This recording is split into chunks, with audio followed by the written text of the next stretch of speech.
இருக்கிறீர்கள் அப்படின்றார். என் ஆடுகள் என் சத்தத்துக்கு செவி கொடுக்கிறது, நான் அவைகளை அறிந்திருக்கிறேன், அவைகள் எனக்கு பின் செல்லுகிறது.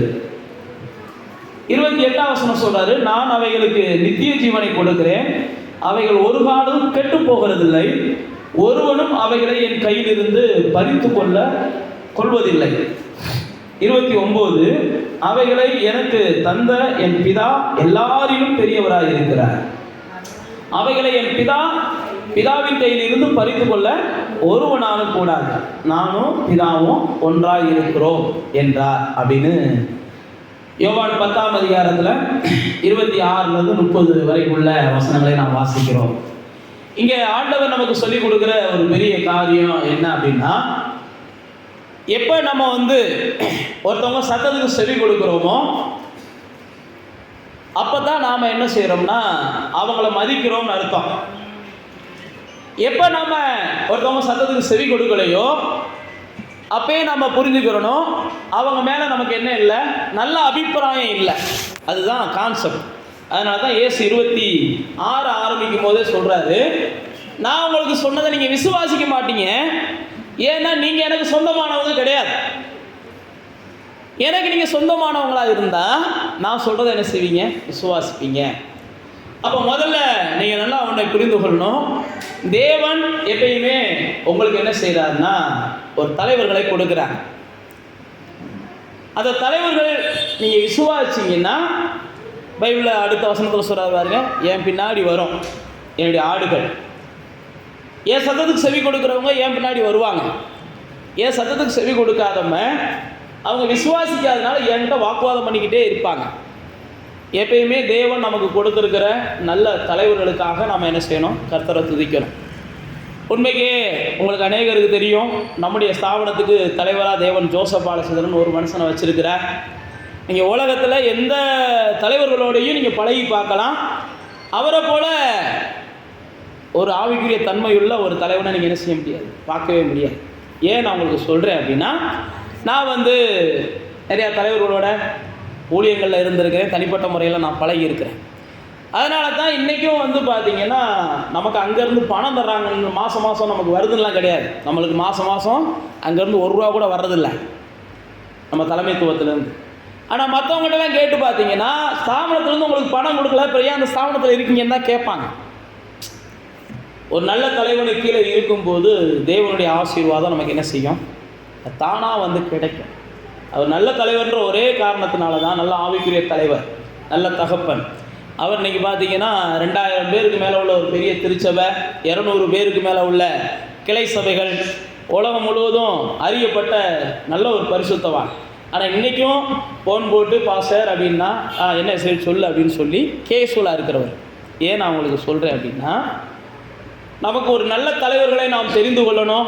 தேவன் நமக்கு கொடுத்துருக்கிற தலைவர்கள் மேலே நம்ம என்ன செய்யணும், நல்ல ஒரு நம்பிக்கை வைக்கணும். நம்மளால் அவங்களோட ட்ராவல் பண்ண முடியலையா, கர்த்தருக்கு ஸ்தோத்திரம் சொல்லிவிட்டு கடந்து போயிடும். அதுக்கப்புறம் நம்ம கசந்த உள்ளத்தோடையே நம்ம போகும்போது நம்ம வாழ்க்கைக்கு நல்லா இருக்காது, அவங்க வாழ்க்கையை என்ன செய்யாது, நல்லா இருக்காது.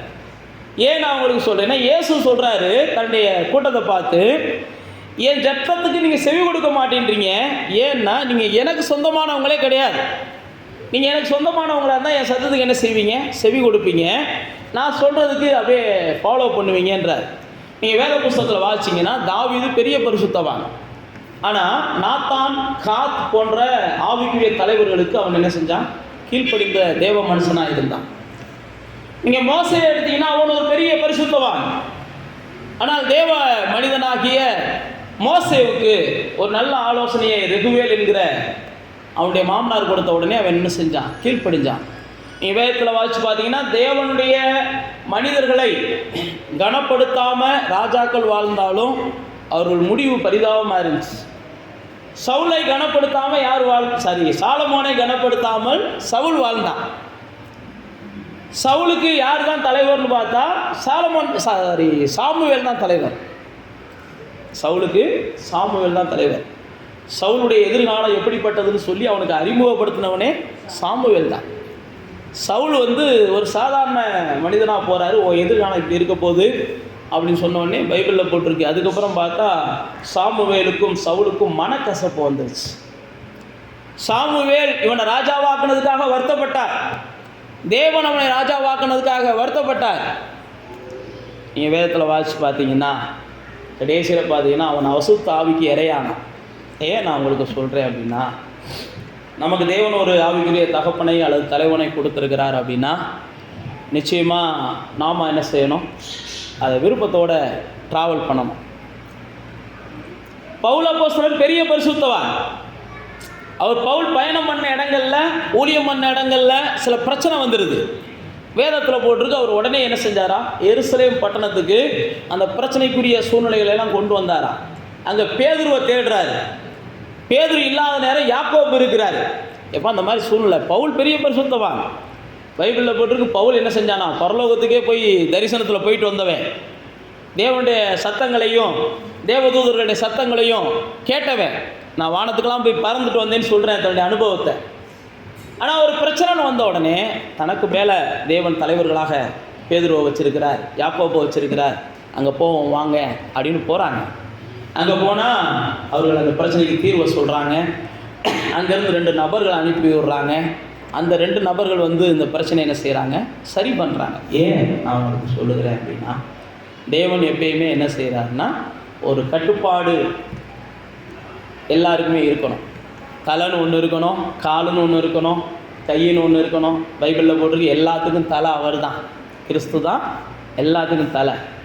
குடும்பத்துக்கு தலை, பைபிள் பிரகாரம் புருஷன் தான் குடும்பத்துக்கு தலை. ஏன் நான் உங்களுக்கு சொல்லுகிறேன் அப்படின்னா, இன்றைக்கி அநேகர் என்ன செய்கிறதுன்னா, தலைவர்கள்னு சொல்லி யாரையுமே அவங்க மதிக்கிறது இல்லை. நான் சொல்கிறது கிறிஸ்தவ உலகத்தை சொல்கிறேன், வெளி உலகத்தை பற்றி நமக்கு தேவையில்லை. கிறிஸ்தவ உலகத்தில் இன்றைக்கி யாருமே அவங்களுக்கு என்ன தோணுதோ அதுதான், அவங்களுக்கு என்ன நினைக்கிறாங்களோ அதுதான். அதோடைய முடிவு என்ன அப்படின்னு பார்த்தீங்கன்னா, அநேகருடைய வாழ்க்கை கெட்டு போகிறதுக்கு இவங்க ஒரு காரணமாக அமைஞ்சிடறாங்க. நேற்றை கூட பேசிக்கிட்டு இருந்தோம். சிலர் நம்பி போன குடும்பங்கள் எல்லாம் சாவு. நம்ம ஊரில் நடந்த சில சம்பவம் தான். அங்கே போன அநேக குடும்பங்களை நான் எனக்கு தெரிஞ்சு ஒரு சில குடும்பங்கள் இருந்துச்சு. நேற்றுக்கு அவங்க சொல்லவும் சில குடும்பங்களை சொல்லும்போது எனக்கே கஷ்டமாக தான் இருந்துச்சு. சரியான தலைவர்களை நாம் பின்பற்றலை அப்படின்னா நம்ம வாழ்கிறதே என்ன செஞ்சிருது, கஷ்டமாகவும் ஆயிடுது. அதே நேரத்தில் குறுகிய நாளில் நம்முடைய வாழ்க்கையில் எல்லாமே நம்ம இழந்துடுறோம். அதனால தான் வேதத்தில் இயேசு சொல்கிறாரு, ஏன் ஆடுகள் ஏன் சத்தத்துக்கு என்ன செய்யும், செவி கொடுக்கும் அப்படின்னு சொல்லிட்டு தான் அடுத்த சில வார்த்தைகளை இயேசு சொல்லுகிறாரு. 28 சொல்கிறாரு பாருங்க, நான் அவைகளுக்கு நித்திய ஜீவனை கொடுக்குறேன், அவைகள் ஒரு காலம் கெட்டு போவதில்லை, ஒருவனும் அவைகளை என் கையிலிருந்து பறித்து கொள்வதும் இல்லை. இதைத்தான் இன்றைக்கி நான் உங்களுக்கு தியானமாக எடுத்திருக்கிறேன். நீங்களும் நானும் தேவனுடைய பிள்ளைகளாக இருக்கிறபடினால, தேவனுடைய கரத்தில் இருக்கிறபடினால நமக்குள்ள ஒரு நிச்சயம் இருக்கணும். என்னை யாரும் என்ன செய்ய முடியாது, பறித்து கொள்ள முடியாதுன்ற காரணம் என்னை யாரும் வீழ்த்த முடியாது, என்னை யாரும் மேற்கொள்ள முடியாது. எனக்கு விரோதமாக யார் என்ன முயற்சி பண்ணினாலும் முடிவு எனக்கு என்ன செய்யும், ஆசீர்வாதமாக இருக்கும். இப்போ இந்த இடத்துல நம்ம நிற்கணும். அதுதான் இயேசு இங்கே சொல்கிறாரு, நீங்கள்லாம் என்னுடையவர்கள், என் கையிலேருந்து பறிக்கிறதுக்கு வேறு எந்த சக்திக்குமே அதிகாரம் இல்லை. அதுதான் இயேசு ஒரே வார்த்தையில் சொல்கிறாரு, உங்களையெல்லாம் என் கையில் கொடுத்தது எங்கள் பிதா, அவர் எல்லாரையும் என்ன செய்கிறார், பெரியவராக இருக்கிறார். அவர் எல்லாரிலும் பெரியவர். என் கையிலேருந்து ஒருத்தன் உன்னை பறிக்கணும் அப்படின்னா அது அவர் கையிலேருந்து பறிக்கிறதுக்கு சமம். அதனால தான் யோவானில் சொல்லும்போது சொல்கிறார், உங்களில் இருக்கிறவர் தான் இந்த உலகத்தில் இருக்கிறவனை காட்டிலும் பெரியவர். அப்போ நீங்களும் நானும் இந்த நிச்சயத்துக்குள்ளே வரணும். எனக்குள்ளே இருக்கிற தேவன் தான் இந்த உலகத்தில் பெரியவர், எனக்குள்ளே இருக்கிற தேவன் தான் பெரியவர். ஆனபடினாலே நான் வாழ்க்கையில் சந்திக்கிற எதுலையும் தோற்று போக மாட்டேன். புரியுதா? நான் வாழ்க்கையில் சந்திக்கிறேன், எல்லாத்தையும் சந்திக்கிறேன், எல்லா மனுஷனும் சந்திக்கிறத போல எல்லாத்தையும் நான் சந்திக்கிறேன். ஆனால் எல்லா மனுஷனுக்கும் வருகிற முடிவு எனக்கு வராது. ஏன் முடிவு என்ன செய்யும், வித்தியாசமாக இருக்கும், எல்லாரையும் வியக்கத்தக்க முடிவாக இருக்கும். இதைத்தான் நீங்களும் நானும் அந்த நிச்சயத்தை எப்பயுமே விடக்கூடாது. ஏன்னா நான் அவரால் என்ன செஞ்சுருக்கிறேன், பிரித்தெடுக்கப்பட்டிருக்கிறேன், அவராலே தெரிந்தெடுக்கப்பட்டிருக்கிறேன், அவராலே உருவாக்கப்படுகிறேன், அவராலே பாதுகாக்கப்படுகிறேன். என் தலையில் இருக்கிற ஒவ்வொரு முடியும் அவர் என்ன செஞ்சிருக்கிறார், எண்ணி வச்சிருக்கிறார். நான் விசேஷித்தவன் என்று அவர் சொல்லுகிறார். உன் தலையில் இருக்க முடியெல்லாம் நான் எண்ணி வச்சிருக்கிறேன், நீ என்னது, விசேஷித்தவன். அதனால தான் இயேசு பல இடங்களில் சொல்கிறாரு, காற்று பொங்கும்போது நீ என்ன செய், கவலைப்படாத. கடல் பொங்கும்போது நீ என்ன செய், கவலைப்படாத. மனிதர்கள் உனக்கு விரோதமாக எழும்பும் போது கவலைப்படாத. இல்லாதத உன் மேலே சொல்லுவாங்களா? கவலைப்படாத. இயேசு சொல்கிற வார்த்தை தான். பொய்யாய் சொல்லும்போது கவலைப்படாத, எதையும் நினச்சி வருத்தப்படாத. ஏன் அப்படின்னா அதெல்லாம் என்ன செய்யாது, சேதப்படுத்தாது. அது என்ன சேதப்படுத்தாது. சேதப்படுத்துகிற மாதிரி இருக்கலாம், அது என்ன சேதப்படுத்துகிற போல இருக்கலாம், துக்கப்படுத்துறது போல இருக்கலாம். மற்றவங்க பார்வைக்கு அப்படி தெரியலாம், இந்த பையனை ரொம்ப சேதப்படுத்திருச்சு, இந்த மனுஷனை ரொம்ப அது பாதிச்சிருச்சுன்னு சொல்லி. ஆனால் உங்களுக்குள்ள அந்த எண்ணம் வரவே கூடாது. சேச்ச இது பாதிக்கலை, இது சேதப்படுத்தலை, இதுக்கு முடிவு வருது, கொஞ்சம் வெயிட் அண்ட் சி அப்படின்னு சொல்லி நீங்கள் என்ன செய்யணும், கொஞ்சம் வெயிட் பண்ணுங்கள். நீங்கள் நினைக்கலாம் சேதப்படுறது, நீங்கள் என்ன நினைக்கக்கூடாது. அதான் நான் சொல்கிறேன். மற்றவங்க என்னன்னு நினைக்கலாம், இது சேதம் அல்ல, இது பாதிப்பு அல்ல, தேவன் இதை ஏதோ ஒரு காரணத்துக்காக கொஞ்சம் என்ன செய்கிறார், காத்திருக்கிறார். இதனுடைய முடிவு என்ன செய்ய போகிறது, பிரம்மாண்டமாக இருக்க போகுது. இதனுடைய முடிவு எனக்கு ஏதோ ஒரு வகையில் என்ன செய்யுது, பிரபல்யத்தை ஏற்படுத்த போகுது. என்ன ஒரு பிரபல்யமான மனுஷனாக மாற்றுறதுக்காக சில பிரச்சனைகளை கர்த்தர் என்ன செய்கிறார், என் வாழ்க்கையில் அனுமதிக்கிறார். என்னைய மற்றவங்கெல்லாம் பார்க்கும்போது உனக்கு வந்த பிரச்சனையில் நீ இப்படி செதஞ்சிருப்பான்னு நினச்சேன், ஆனால் உனக்கு வந்த பிரச்சனையில் மீறி இப்படி போயிட்டியே அப்படின்னு சொல்லி அநேகர் என்ன செய்யணும், நம்மளை பார்த்து ஆச்சரியப்படணும். எனக்கு தெரிஞ்ச ஒரு மனுஷன், நம்ம முஸ்லிமட்டிக்காரர் தான், நல்ல ஆவிக்குரிய மனுஷன், நல்ல ஆவிக்குரிய மனுஷன். அவர் ஒரு சபையில் நல்ல ஒரு மூப்பர் மாதிரி இருந்தார். அப்படிப்பட்ட சூழ்நிலையில் சின்ன சின்ன பிரச்சனைகள் வந்துடுது. சின்ன சின்ன பிரச்சனைகள் வந்த உடனே அங்கே இருந்த மக்களுக்குள்ள ஏற்பட்ட பிரச்சனை நிமித்தம் அவர் சர்ச்சுக்கு போகாமல் போயிடுறாரு. சர்ச்சுக்கு போகாமல் போகும்போது தான் எனக்கு அவர் அறிமுகமாகிறாரு. என்னென்ன அப்படின்னு கேட்கும்போது இந்த மாதிரி விஷயத்தெல்லாம் சொல்கிறாரு. அப்போ நீங்கள் எங்கேயாவது வேறு சபைகளுக்குள்ளே போங்க, ஆனால் சபைக்கு மட்டும் என்ன செய்யாதீங்க, போகாமல் இருக்காதீங்க அப்படின்னு சொல்லி அவங்களுக்கு நான் ஆலோசனை கொடுக்குறேன். அப்புறம் அவர் என்ன செய்கிறார், இங்கேருந்து அலையிலேட்டவர் போக ஆரம்பிச்சிட்டார். இப்போ அலையிலேட்டவர் தான் போய்கிட்டு இருக்கிறார் இங்கேருந்து குடும்பமாக. ஏன் நான் உங்களுக்கு சொல்ல வரேன்னா, இப்படி நாங்கள் பேசிக்கிட்டு இருக்கோம். அப்போ அவர் என்ன செய்கிறாருன்னா கொஞ்சம் தாமதிக்கிறாரு. ஏன்னா அவர் பாஸ்ட் மேலே வெறுப்பில் இருக்கிறாரு. பல வகையான கசப்புகள் அவருக்கு இருக்குது. நான் கர்த்தரை வீட்டில் இருந்தே கும்பிட்டு போகிறேன் அப்படின்னு இருக்கிறாரு. இந்த சூழ்நிலையில் திடீர்னு எதிர்பாராமல் பக்கத்து வீட்டுக்காரங்களால் சண்டை, ஏற்ற வீட்டுக்காரங்களால் சண்டை, இது அடிதடி அளவுக்கு போய் அவர் காலை உடச்சி போடுறாங்க, அவங்க வீட்டுக்காரம்மா மண்டையை உடச்சி போடுறாங்க, அவங்க பையனை அடித்து போட்டுறாங்க. கேஸ் ஆகிடுது, பெரிய விளைவுகளை சந்திச்சிடறாரு. அப்பயும் ஆஸ்பத்திரியில் போய் சந்திக்கிறான். நல்ல மனுஷன், எனக்கு அவரை நல்லா பிடிக்கும், நல்ல ஆவிக்குரிய மனுஷன், நல்ல வைராக்கியமான மனுஷன். என்னென்ன அப்படின்னு சொல்லும்போது அவர் விஷயத்தெல்லாம் சொல்லும்போது சொல்கிறாரு. அப்போ ஊர்காரங்களாம் சொல்கிறாங்க, இதெல்லாம் உனக்கு தேவையாப்பா, இந்த எல்லாம் போச்சு, இல்லை கால் போச்சு, கை போச்சு, மண்டை போச்சு, கஞ்சிக்கு வழி இல்லாத சூழ்நிலைக்கு வந்துட்டியே அப்படின்ற அளவுக்கு பேச ஆரம்பிக்கிறாங்க. அப்பயும் நாங்கள் அவர்கிட்ட சொல்லிட்டு வரோம், ஒன்றும் இல்லைண்ணே, வெயிட் பண்ணுங்கள், ஆண்டவர் இந்த சூழ்நிலை நிமித்தம் உங்கள் வாழ்க்கையில் ஒரு பெரிய காரியத்தை செய்வார், நீங்கள் தைரியமாக இருங்க அப்படின்னு சொல்லி அவங்களுக்கு ஆறுதல் படுத்திக்கிட்டே இருக்கோம். நீங்கள் பின்வாங்கிட்டீங்கன்னா உங்கள் வம்சம்லாம் பின்வாங்கிடும்னே. இந்த நேரத்தில் நீங்கள் கொஞ்சம் இந்த வந்த சூழ்நிலையை பார்த்துட்டு எனக்கு இயேசு வேண்டாம் அப்படின்னு முடிவெடுத்துட்டிங்கன்னா உங்கள் வம்சத்தில் நாளைக்கு இயேசுவை விரோதிக்கிறவங்களுக்கு எழும்ப ஆரம்பிச்சிருவாங்க.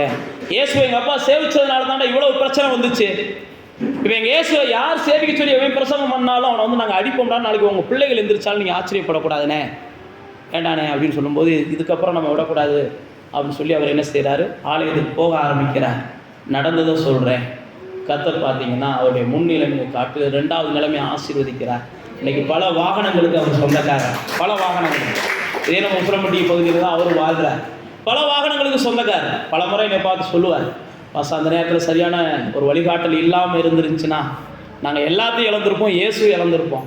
இன்றைக்கி நாங்கள் எல்லாத்தையும் மேலாக பெற்றுக்கொண்டோம். இன்றைக்கி இயேசுவே நாங்கள் என்ன செஞ்சுருக்கிறோம், மேலாய் இன்றைக்கி எங்கள் குடும்பமெல்லாம் வழிபடுது பாஸ்டர் அப்படிப்பார். ஏன் நான் உங்களுக்கு சொல்லுகிறேன் அப்படின்னா, இப்படித்தான் நம்முடைய வாழ்க்கையில் தேவன் என்ன செய்கிறாருன்னா, நம்ம யாரும் வீழ்த்திடக்கூடாது, பறித்து கொள்ளக்கூடாது, பிசாசானவன் நம்மளை கெடுத்து போட்டுறக்கூடாது அப்படின்றதுக்காக பல நேரத்தில் நமக்கு வருகிற சூழ்நிலைகளை எல்லாவற்றையும் நமக்கு நிதானமாக அவர் புரிய வைப்பார்.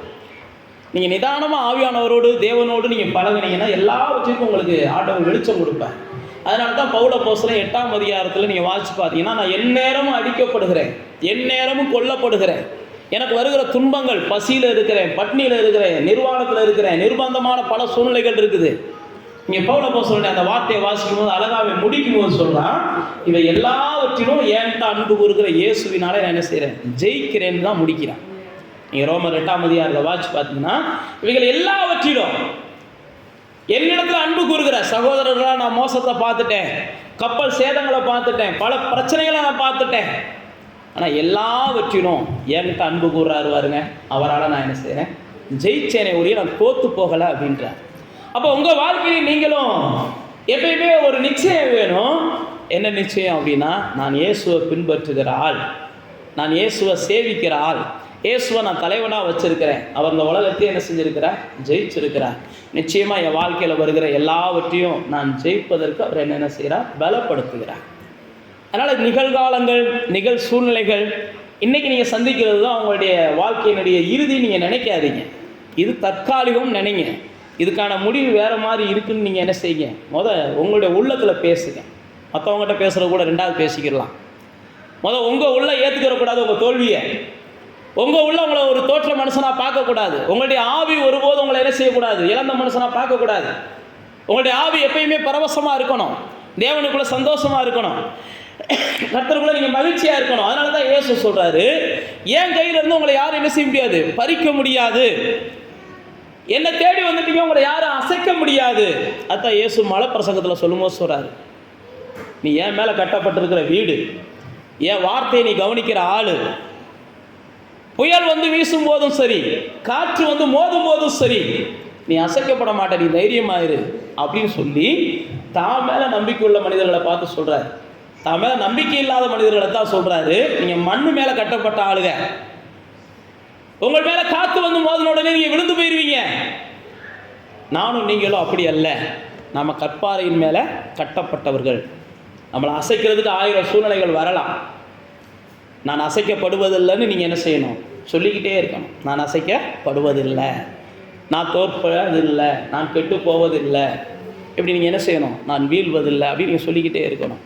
சில நேரத்தில் பார்த்தீங்கன்னா உங்கள்கிட்ட இருக்கிறத ஏதாவது ஒரு வகையில் பறித்து கொள்வதற்கு, உங்களுடைய வாழ்க்கையில் ஏதாவது ஒரு சேதத்தை ஏற்படுத்துவதற்கு, உங்களை ஏதாவது ஒரு வகையில் சோர்வுக்குள்ளாக்குவதற்கு ஏதாவது ஒன்றை பிசாசானவன் செய்ய நினைக்கலாம். சில மனிதர்களை தூண்டி விட்டு செய்யலாம். அப்படி செஞ்சுட்டாங்களேன்னு சொல்லி நீங்கள் அழுதுகிட்டே இருக்கக்கூடாது.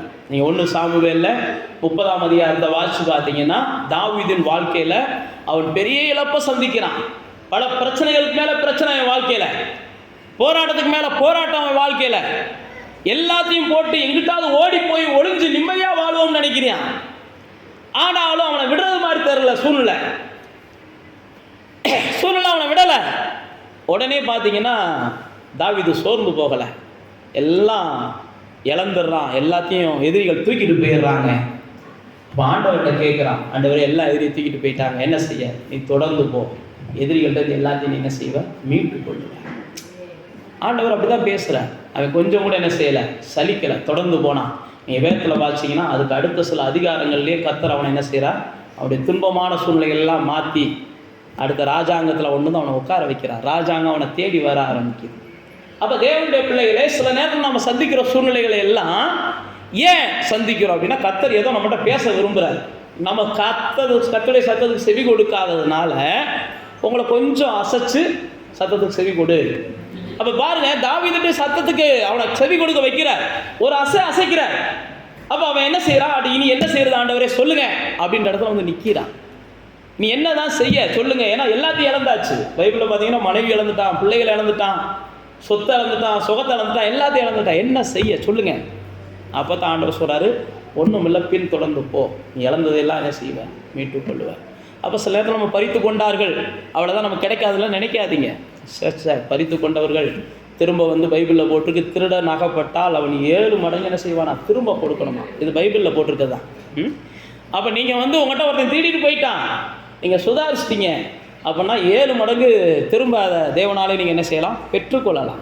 எல்லாத்தையும் இழந்ததை நீங்கள் பெற்றுக்கொள்ளலாம். எதுவுமே உங்களுக்கு திரும்ப கிடைக்காதுன்னா வேதம் சொல்லலை, பைபிளில் போட்டிருக்கு. இது பிடுங்கி போட்ட முடி யாருக்கு சொல்லுங்கள்? என்ன இப்படி முடிக்கிறீங்க? யாருடைய முடியை எடுத்து போட்டாங்க? சிம்சோனுடைய முடியை எடுத்து போட்டுறாங்க. அவ்வளோதான், முடி போச்சு, என் வாழ்க்கையும் போச்சு. பைபிள் அப்படி தான் இருக்குது. முடி போன உடனே என் வாழ்க்கையும் போச்சு. அப்போ எல்லாரும் நினைக்கிறாங்க அவ்வளோதான் அப்படின்ட்டு. எப்போ பைபிளில் போட்டுக்கு திரும்ப அவனுக்கு முடி முளைக்க ஆரம்பிச்சிச்சான், திரும்ப என் வாழ்க்கை முளைக்க ஆரம்பிச்சிருக்கு. அப்போ எந்த நேரத்திலையும் தேவன் என்ன செய்கிறாருன்னா, திரும்ப நம்முடைய வாழ்க்கையில் எல்லாவற்றையும் திருப்பி தர அவரால் ஆகும். தேவனால் பறித்து கொள்ளப்பட்டதெல்லாம் அவ்வளோதான் அப்படின்னு நீங்கள் நினைக்கக்கூடாது.